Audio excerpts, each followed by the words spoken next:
As Alicia said, I'm always honored to be at the BITAS conferences and really quite excited to talk about what we've got to talk about today. So the goal of this session is to really start to draw lines around like we were talking about, the sort of trends and issues in EA as they're impacting the world, corporations, and architecture practices. It's actually a kind of exciting time to be an architect, I think, because we're all kind of involved now in massive transformations that were that seemed less important to our board of directors before COVID.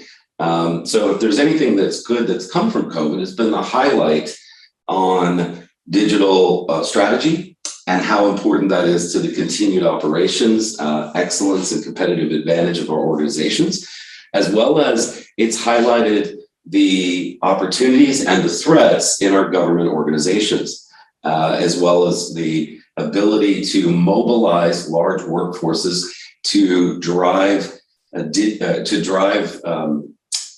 outcomes while having to deal with a very chaotic environment. So I think there is some good in the bad, even though, like I was telling Alicia earlier, I wish I was in Malaysia or Singapore, because I miss my Malaysian breakfast, or my Singapore breakfast, because I love a roti and dal, and it's just my happy place in the mornings. With a little sweet coffee. But I'm still excited to be talking to you about this today. We're going to talk, I'm going to briefly mention IASA, not too much there. Alicia's going to try to keep me honest when it comes to time, as everyone knows that I tend to keep talking. Me and John Zachman try to compete for who can keep going longest related to architecture, and I think John wins most of the time, but that's okay. So it was a lovely introduction. IASA's going on our 20th anniversary in February, so this is a really good time to be launching our BITABOC. We're also changing the name from the IDABOC to the BITABOC for reasons that we'll discuss. But we want to make this much more about you and not as much about us. But as you know, we are a nonprofit professional association, and our goal is to get the association where it get the profession of architecture together. And that includes really all the architects: enterprise, business, technology, solutions, software, cloud, those kinds of initiatives. Certification pathways are our primary goal for increasing the overall quality of the architecture practice. And building this body of knowledge has been one of the kind of a labor of love and a kind of life's goal for me, because it comes from practicing architects. It comes from assessments of large companies. We've interacted with literally dozens of huge companies with really large architecture practices, both in our courses as well as in official assessments. And it leaves us with a set of practices that are very practical, in the sense that enterprise architecture has long been challenged in its value perception. And I think that's becoming less and less the case. And I think if we step up to our opportunity, or opportunities that have presented themselves, we're going to see that enterprise architecture and architecture as a practice, which is what we tend to call enterprise architecture, is the community practice. Because really our view and what we've seen work at these large companies are that enterprise architecture is really all the architects that work at a company. And I think we're going to talk a little bit about what some of those challenges have been first. So the enterprise architecture has a long history now. I mean, it's not as long as other fields and other professions, but it has faced quite a bit of challenges in its perceived value to other stakeholders. Prior to COVID, and still today, there are a number of pressures on the architecture practice that we see it's got a kind of auto forward on it. I haven't figured out why yet, so I apologize. It may jump forward. My presentation may jump forward on accident. I couldn't find it. I think it's a slide timing thing, but anyway, I was looking for it right before the conference. The engineer movement has been a really interesting component of sort of global IT. And the engineer movement comes from kind of two facets.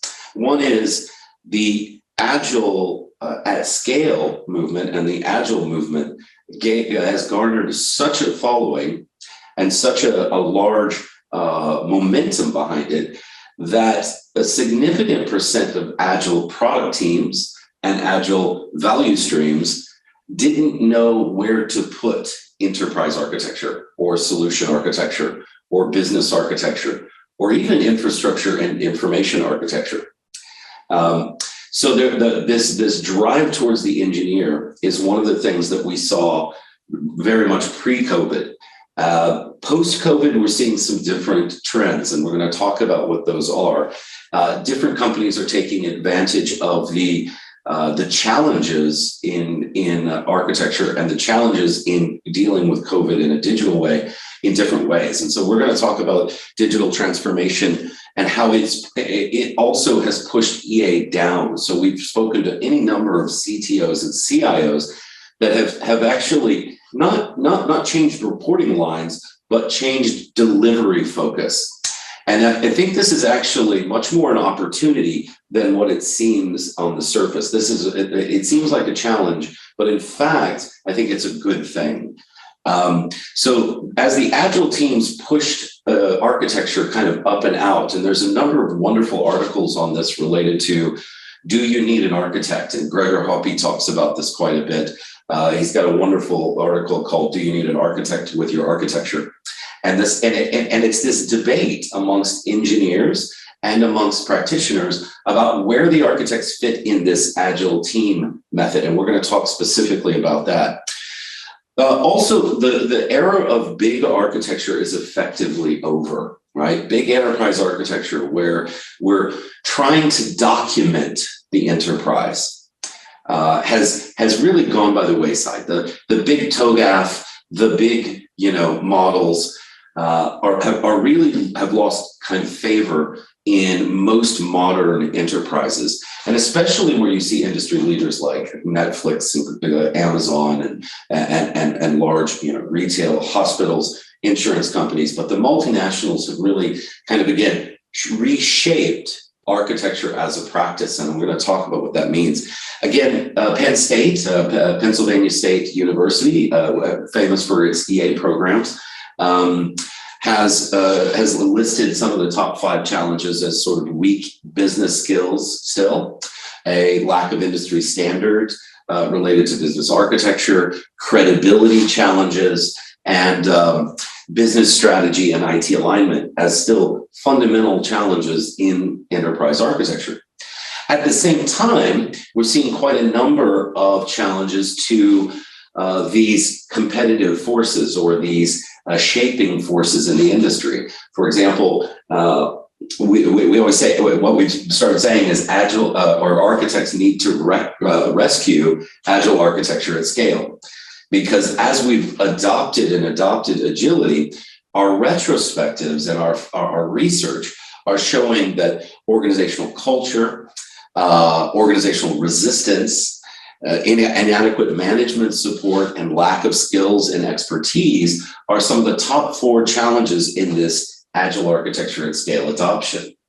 And that means that as we move forward, architects become sort of the connective tissue and the nervous system of agility, meaning it actually takes architects to make agile at scale work. And I'll move on with a quote from one of the CIOs of a large international airlines said to us. And he said, look, I'm 5 years into an agile transformation, and mostly it's been good. But what it's done is double the number of architects that I need and double the importance of them working together.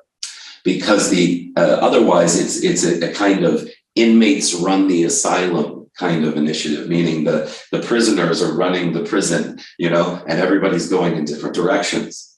So what we've seen and what we're hearing from the industry is that that while agile at scale is necessary to deal with digital transformation and to work in a digital way, that fundamentally it needs this architecture rigor and excellence to make it work.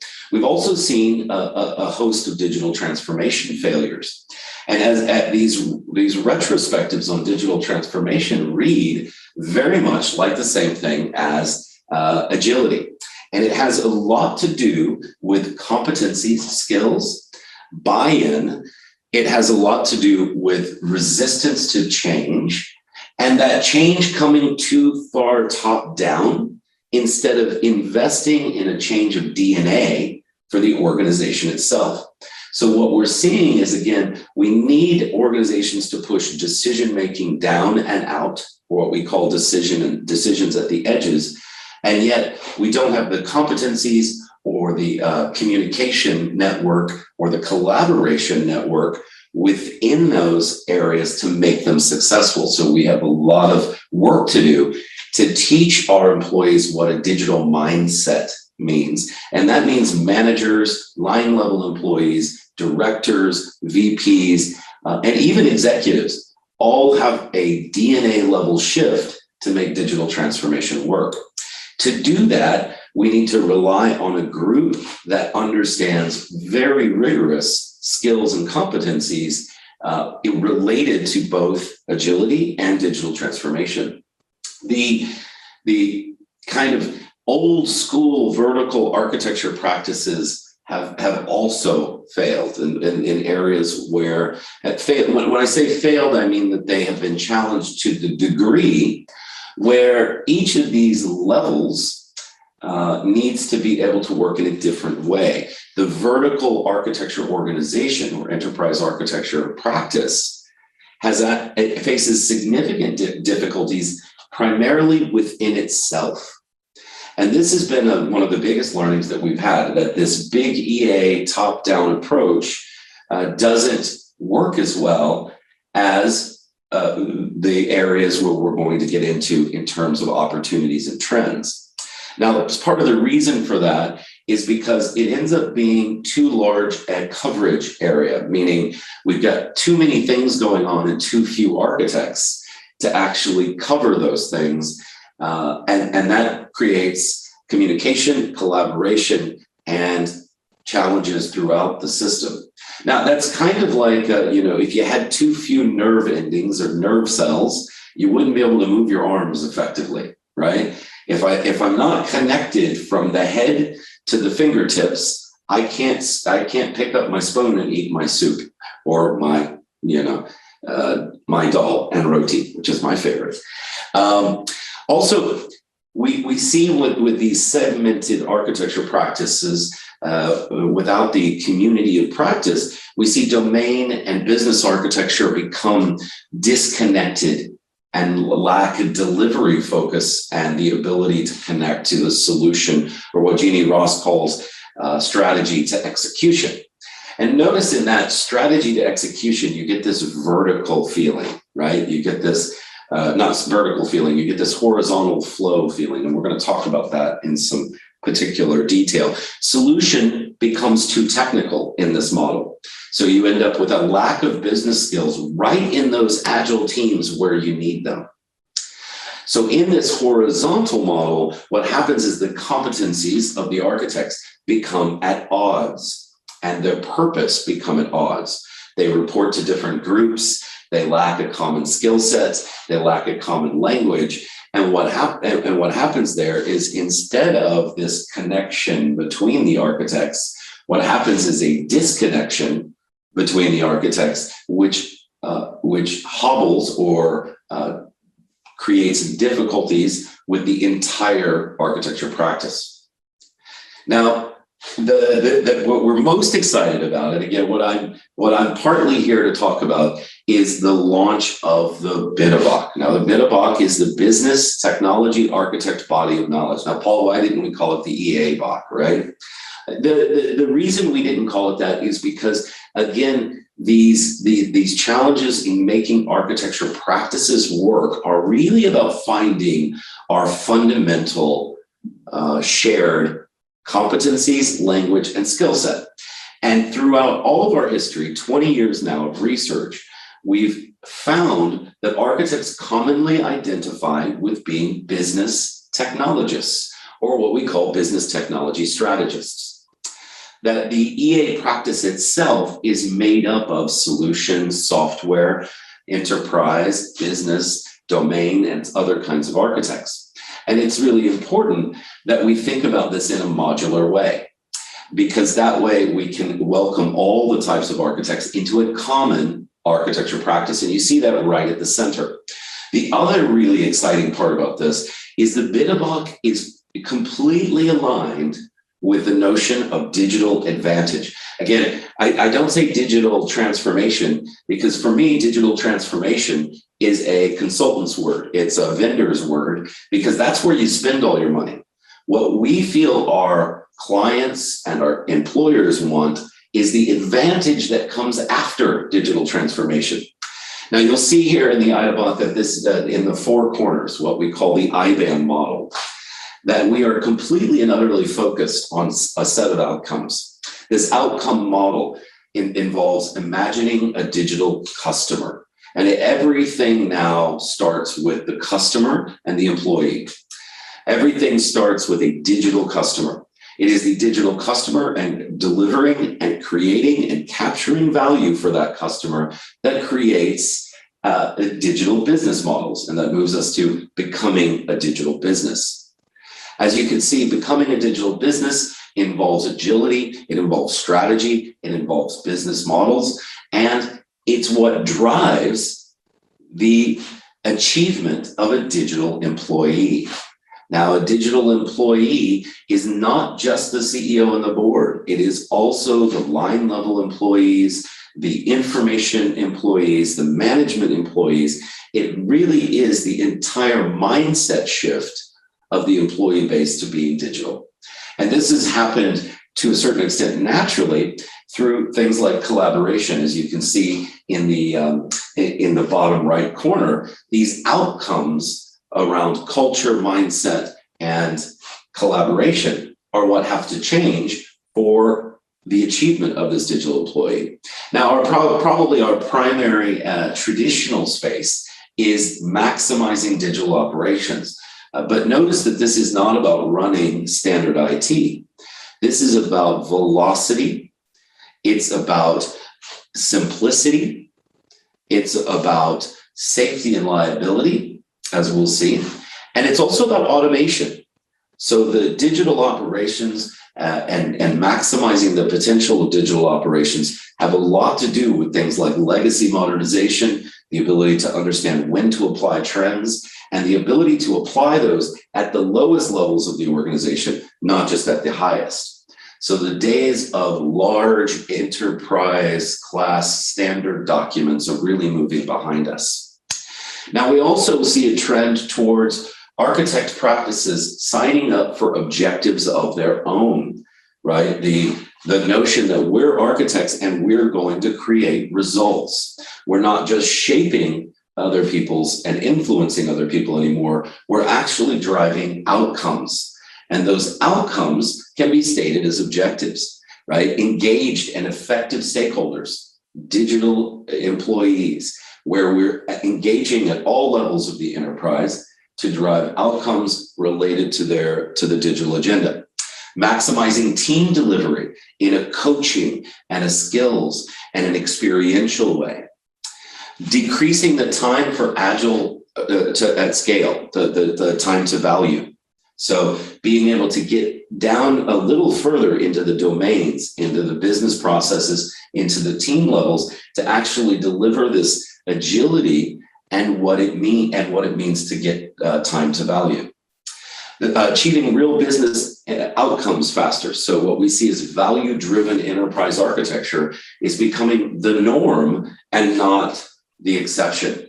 Again, the notion that we're not technologists anymore is absolutely accepted in most enterprise architecture circles, as well as the fact that we actually have to work through this entire architecture practice. Now, we're going to talk a little bit about these trends and understanding where we're going, understanding the digital customer and where the digital customer is coming from. As I said, everything in architecture is based today on driving from the customer, driving from the citizen, and driving from the outcomes those create.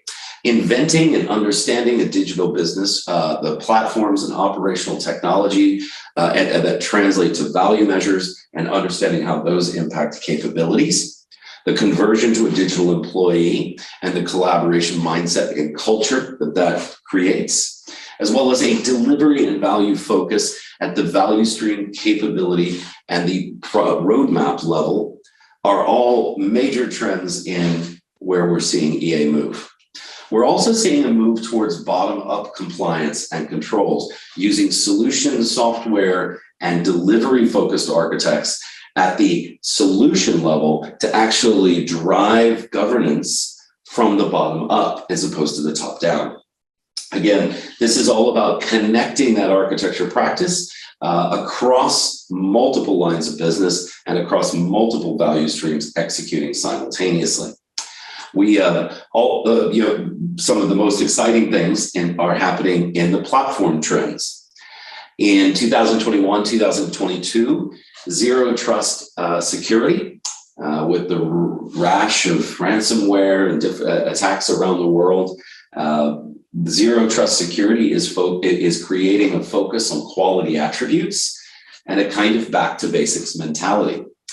The operational technologies and IoT and similar penetrative technologies are actually creating an integrated digital platform from product all the way through core systems and systems of record, which means if you're as likely to see IoT and CPUs and information processing in your products themselves as you are in the back end for enablement of sales, operations, manufacturing, and execution. So these kinds of operational technologies are blurring the lines between where architects fit related to product management all the way to core systems. The multi-cloud architectures and cloud native architectures have become the normal practice for the mature organization. And being able to understand the deployment, the development, and the delivery of those is becoming an absolute must for competitive advantage. Managing technical debt has emerged as a major trend for enterprise architects around the world, and understanding how that technical debt is being serviced. And we talk a lot about the difference between healthy debt, which is well understood managed debt, versus unhealthy debt, which is poorly understood and non-managed kind of accidental debt. Data continues to become more of a financial asset, more of a asset to the company in the traditional sense of assets, in that we begin to have continued to understand our data, use our data in ways that are financially beneficial. And then finally, the AI, I think in 2022 especially, is going to start being more practical, meaning a little less of the exploratory hype, a little less of the trough of disillusionment, and a little more into the actual adoption in critical business cases. And understanding what those business cases are, what AI can do and what it can't do, or what it's too expensive for us to do with it. So a lot of wonderful applications of that have emerged. And in this, we look at a set of model tenets related to engagement models for architects. We talk a lot about all for one and one for all, meaning architects need to function as teams, not as individual practices. Least architecture and latest responsible moment are tenets that lead us towards decision making at the edges, and driving transformation and governance up, which we talked about just briefly. And this notion that just like in a hospital, all architects see patients, meaning none of us are engaged in big top-down modeling activities. We're all involved in getting these value streams. We see a move significantly towards architects as innovators versus governors. In the modern enterprise, we become coaches, we become innovators, and business case and business value driven. As we said, value driven EA is a major component of 2022. The becoming a trusted advisor is all about our stakeholder relationships, being able to be trusted with a business understanding and a strong ties in the business community. So getting out from behind what we call the iron curtain of IT and getting out there with our business stakeholders. Again, I want to mention the back to basics. The back to basics concept is really about a focus on resiliency, security, and platform services that bring us back into what our core value offering is from a technology perspective.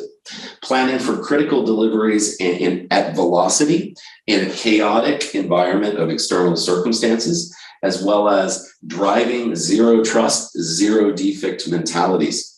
Automation and velocity become critical then to continuous everything, continuous integration, deployment, et cetera. So being able to make critical decisions in a rigorous way at scale drive our maturity. And on a final note, the BITAS contains a very straightforward and powerful assessment method for your own organization to understand its maturity, and it runs on 3 axes. Those are the team, and that means the entire architect team competencies, the zone measures, which we'll cover in a second, and organizational level maturity, all control effectively the EA maturity for digital advantage. And it looks a little like this. It is externally facing digital transformation and advantage, which means things like customer ecosystems, engagement, and customer journeys. The digital business model maturity zones are strategy, agility, capabilities, and the internally facing aspects of that for our organization are things like culture, empowerment, and collaboration for our digital employee, and automation, velocity, and simplicity for our digital operations. These maturity methods have been exposed through countless interviews and allow us to understand our adoption of enterprise architecture in 2022, or what's driving its growth, and I think are the real opportunities for making real change.